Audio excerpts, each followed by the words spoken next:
మన జీవితంలో కొన్నిసార్లు కొన్ని విచిత్రాలు చూస్తాం. కొంతమంది అకాల మృత్యువును పొందడం చూస్తాం.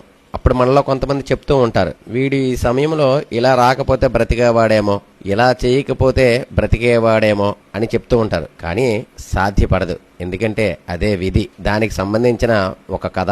ఇంద్రుని భార్య ఒక చిలుకను పెంచుతూ ఎంతో ప్రేమగా చూసుకునేది. ఒకరోజు ఆ చిలుకకు జబ్బు చేసింది. దిగులుపడి చిలుకను వైద్యునికి చూపించింది.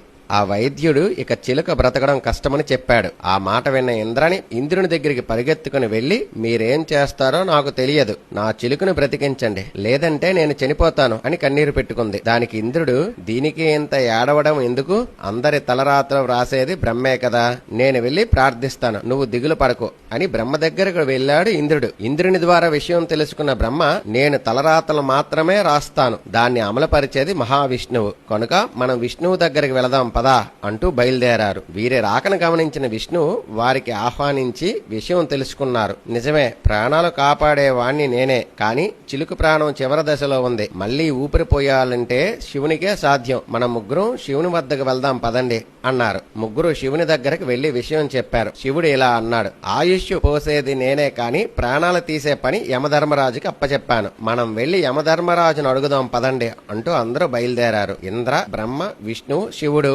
అందరూ యమలోకానికి రావడం చూసిన యముడు వారిని సాదరంగా ఆహ్వానించి విషయం తెలుసుకున్నాడు. అయ్యో, అదేమీ పెద్ద పని కాదు, మామూలుగా చావుకు దగ్గరగా ఉన్న వారి పేర్లను వారు ఎలా చనిపోతారన్నది ఒక ఆకు మీద వ్రాసి ఒక గదిలో వేలాడ తీస్తాం. ఏ ఆకు రాలి కింద పడుతుందో వారు ఆయా సమయంలో చనిపోతారు, పదండి వెళ్లి ఆకును తొలగించి చిలుక ప్రాణాన్ని కాపాడదాం అని అన్నాడు యముడు. యముడు అందరూ ఆ గదిలోకి వెళ్లగానే ఒక ఆకు రాలి పడింది. ఆ ఆకు ఎవరిదో అని అందులో ఏమి రాసిందో చూద్దామని ఆకును తీసి చూడగా, ఎప్పుడైతే ఈ గదిలో ఇంద్రుడు, బ్రహ్మ, శివుడు, విష్ణువు, యమధర్మరాజు ఒకేసారి వస్తారో అప్పుడు చిలుక మరణిస్తుంది అని వ్రాసి ఉంది. ఇదే విధి. విధిని ఎవ్వరూ మార్చలేరు, విధిరాతను ఎవ్వరూ మార్చలేరు అన్న సత్యాన్ని గ్రహించండి. స్వస్తి.